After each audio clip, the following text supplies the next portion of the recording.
BA third year political science second paper international relation के students, unit fourth में हम पिछले लेक्चर में हमने पढ़ा भारत की परमाणु नीति 1968 के बाद।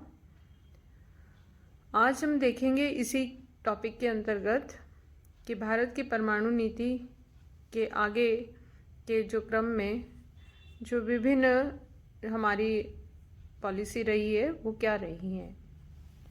भारत की परमाणु नीति में एनपीटी के संदर्भ में हम आज बात करेंगे, जिसे गैर प्रसार उपचार संधि भी कहा जाता है। ये एक अंतर्राष्ट्रीय स्तर की ऐतिहासिक संधि है और इसका उद्देश्य है परमाणु हथियारों और हथियारों की तकनीक के प्रसार को रोकना, परमाणु ऊर्जा के शांतिपूर्ण उपयोग में सहयोग को बढ़ावा देना और परमाणु निशस्त्रीकरण और सामान्य और पूर्ण निशस्त्रीकरण को प्राप्त करने के लक्ष्य को आगे बढ़ाना। संधि परमाणु हथियार राज्यों द्वारा निशस्त्रीकरण के लक्ष्य के लिए एक बहुपक्षीय संधि में एकमात्र बाध्यकारी प्रतिबद्धता का प्रतिनिधित्व करती है। 1968 में हस्ताक्षर के लिए खोला गया था इस संधि को और संधि 1970 में लागू हुई थी।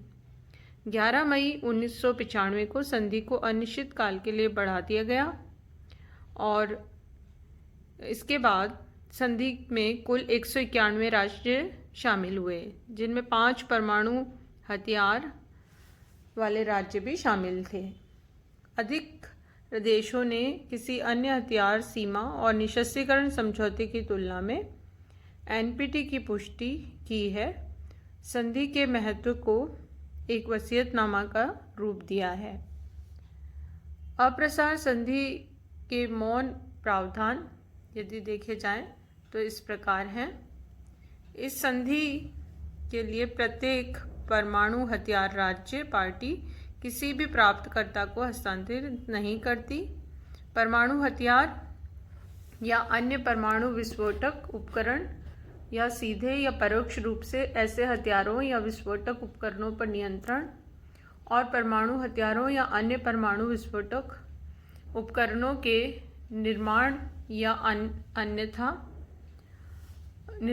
अन्यथा किसी भी रूप में इस तरह के हथियारों को बढ़ावा देने से रोकती है। इसके साथ ही परमाणु हथियारों या अन्य जो भी परमाणु विस्फोटक हैं उनके निर्माण या फिर उनको गैर परमाणु हथियार राज्यों को सहायता देना हो या प्रोत्साहित करना हो या प्रेरित करना हो, इस प्रकार की किसी भी प्रकार की सहायता ये देश जो संपन्न है परमाणु क्षमता से वो ऐसे देशों को कोई भी सहायता प्रदान नहीं करेंगे, ऐसा इस संधि में प्रावधान है। इस संधि के लिए प्रत्येक गैर परमाणु हथियार राज्य पार्टी परमाणु हथियारों या अन्य परमाणु विस्फोटक उपकरणों की किसी भी शक्ति से हस्तांतरण के रूप में प्राप्त नहीं करती और ऐसे हथियारों विस्फोटकों पर प्रत्यक्ष या अप्रत्यक्ष रूप से नियंत्रण रखती है। परमाणु हथियारों या अन्य परमाणु विस्फोटक उपकरणों का निर्माण या अन्यथा अधिग्रहण नहीं करना, परमाणु हथियारों या अन्य परमाणु विस्फोटक उपकरणों के निर्माण में कोई भी सहायता न तो लेना और न किसी को से प्राप्त करना। संधि के सभी पक्ष सुगम बनाने और परमाणु ऊर्जा के शांतिपूर्ण उपयोग के लिए उपकरण सामग्री और वैज्ञानिक और तकनीकी जानकारी के पूर्ण संभव आदान प्रदान में भाग लेने का अधिकार रखते हैं। ऐसा करने की स्थिति में संधि की पार्टियों अकेले या अन्य राज्यों या अंतर्राष्ट्रीय संगठन के साथ मिलकर परमाणु ऊर्जा के अनुप्रयोगों के विकास के लिए, विशेषकर गैर परमाणु हथियार क्षेत्र में सहयोग करने के लिए सहयोग किया जाएगा।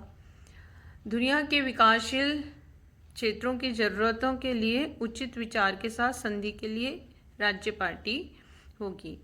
इस संधि के अनुसमर्थन के बाद सभी संधि हथियार राज्यों के द्वारा इस संधि पर हस्ताक्षर करने और अन्य राज्यों के द्वारा इस संधि पर हस्ताक्षर करने के बाद अनुसमर्थन के अपने साधन के जमा होने के बाद ये संधि लागू होगी। इस संधि के उद्देश्य से एक परमाणु हथियार राज्य जिसने 1 जनवरी 1967 से पहले परमाणु हथियार या अन्य परमाणु विस्फोटक उपकरणों का निर्माण या विस्फोट किया हो, प्रत्येक पार्टी को अपनी राष्ट्रीय संप्रभुता का प्रयोग करने पर संधि से हटने का अधिकार होगा यदि उसने यह निर्णय लिया है कि इस संधि की विषय वस्तु से संबंधित अतिरिक्त सामान्य घटनाओं ने अपने देश के सर्वोच्च हितों को खतरे में डाल दिया है। यह संधि और संयुक्त राष्ट्र सुरक्षा परिषद में 3 महीने पहले सभी अन्य दलों को इस तरह की वापसी की सूचना देनी होगी और इस तरह के नोटिस में अपने सर्वोच्च हितों को खतरे में डालने के संबंध में जो भी घटनाएं हुई हैं उनका विवरण भी बताना होगा।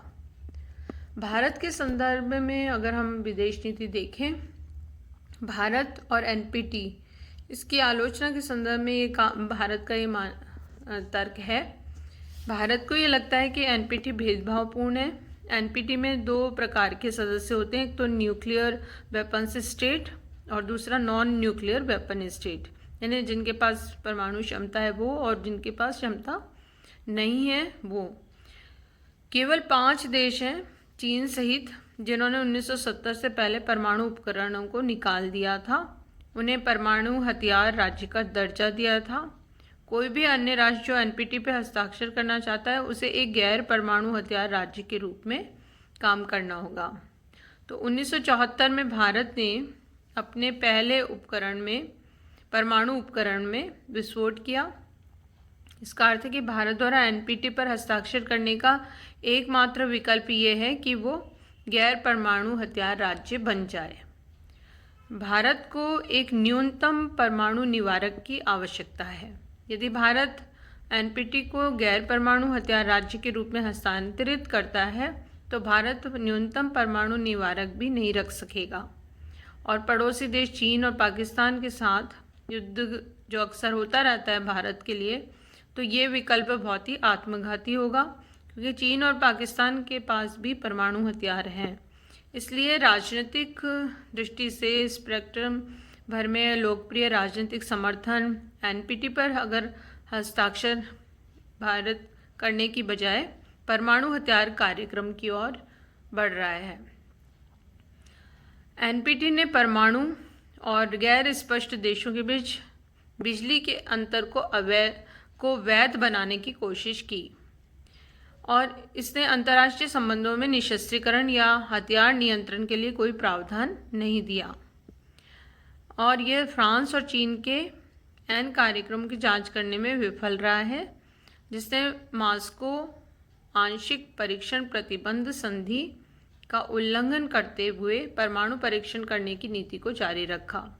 तो ये जो विभिन्न तर्क हैं उनके आधार पर आलोचकों का ये मानना है कि एनपीटी जो अंतर्राष्ट्रीय संबंध है उसमें अंतर्राष्ट्रीय संबंधों की दृष्टि से परमाणु हथियारों की समस्याओं को हल करने में सफल नहीं रही है और यह परमाणु निशस्त्रीकरण या हथियार नियंत्रण के लिए कोई योजना प्रदान करने में भी विफल है। तो इसकी पहली समीक्षा हुई 1975 में, फिर 1980 में हुई, फिर तीसरी समीक्षा हुई अक्टूबर 1985 में। लेकिन इन तीनों ही समीक्षाओं के बाद भी इस संधि के प्रावधानों को साकार करने या सुधारने में सफलता नहीं मिली। भारत के पूर्व विदेश मंत्री प्रणब मुखर्जी ने 2007 में जापान में की राजधानी टोक्यो की यात्रा की थी। उस समय उन्होंने कहा था कि अगर भारत में एनपीटी पर हस्ताक्षर भारत ने नहीं किए तो वह अप्रसार के लिए प्रतिबद्धता की कमी के कारण नहीं है, बल्कि इसलिए कि एनपीटी एक दोषपूर्ण संधि है और यह सार्वभौमिक गैर भेदभावपूर्ण सत्यापन और उपचार की आवश्यकता को मान्यता नहीं देती, इसलिए भारत इसको स्वीकार नहीं करता। एनपीटी के बाद एक दूसरी जो संधि है वो है सीटीबीटी। ये शॉर्ट फॉर्म है, इसके फुल फॉर्म है व्यापक परमाणु परीक्षण प्रतिबंध संधि। व्यापक परमाणु प्रतिबंध संधि सीटीबीटी, जिसे शॉर्ट में कहते हैं, सभी परमाणु विस्फोटों पर प्रतिबंध लगाने वाली संधि है। हर जगह सभी के द्वारा संधि पर जिनेवा में निशस्त्रीकरण सम्मेलन में बातचीत की गई और संयुक्त राष्ट्र महासभा द्वारा इसे अपनाया गया। यह संधि संयुक्त राष्ट्र महासभा के द्वारा 10 सितंबर 1996 को अपनाई गई थी। 24 सितंबर 1996 को न्यूयॉर्क में इसको हस्ताक्षर करने के लिए खोला गया और इसे 8 में से 5 परमाणु सक्षम राज्यों सहित 71 राज्यों द्वारा हस्ताक्षर किए गए थे। अक्टूबर 2016 तक 166 देशों ने इसकी पुष्टि की और 17 राज्यों ने इस पर साइन किए और इस संधि के अनुलग्नक 2 में सूचीबद्ध 44 राज्यों के द्वारा इसकी पुष्टि किए जाने के 180 दिनों के बाद यह संधि लागू होने की बात कही गई। इसमें परमाणु ऊर्जा, रिएक्टर अनुसंधान, रिएक्टर इत्यादि से संबंधित प्रावधान भी थे। 2016 तक 8 अनुबंध 2 राज्यों ने संधि की पुष्टि नहीं की। चीन, मिस्र, ईरान, इजराइल और संयुक्त राज्य अमेरिका ने इस पर हस्ताक्षर किए लेकिन संधि की पुष्टि नहीं की है। भारत, उत्तरी कोरिया, पाकिस्तान ने इस पर हस्ताक्षर नहीं किए हैं। यदि भारत की नीति इस संदर्भ में देखें तो उससे पहले हम देखेंगे CTBT की मूल विशेषताएं कौन कौन सी हैं। एक तो यह कि संधि ने हर तरह के परमाणु हथियारों के परीक्षण या परमाणु विस्फोट पर प्रतिबंध लगाया है। दूसरा ये कि CTBT के उल्लंघन की जांच के लिए एक अंतर्राष्ट्रीय निगरानी प्रणाली स्थापित की जानी थी। किसी भी भूमिगत, वायुमंडलीय या पानी के नीचे के विस्फोटों को पारंपरिक स्टेशनों के 1000 टन के बराबर से अधिक शक्तिशाली 20 स्टेशनों के नेटवर्क द्वारा पता लगाया जाना है। इसके अलावा अंतर्राष्ट्रीय निगरानी प्रणाली या व्यक्तिगत देशों जैसे जहाँ जासूसी वगैरह गतिविधियाँ होती हैं उनके माध्यम से इसे नहीं होना चाहिए और द्वारा निगरानी के आधार पर एकत्र की जानकारी के आधार पर भी किसी देश के द्वारा ये देखने के लिए निरीक्षण का अनुरोध किया जा सकता है कि वहाँ पर विस्फोट हुआ है या नहीं और निरीक्षण के द्वारा ये स्पष्ट होना आवश्यक है कि वहाँ पर परमाणु विस्फोट न हुआ हो। तो इस प्रकार ये कुछ विशेषताएं इस CTBT की हैं जिसको हस्ताक्षर करने वाले देशों के द्वारा फुलफिल किया जाना आवश्यक है, उसके अनुसार चलना आवश्यक है।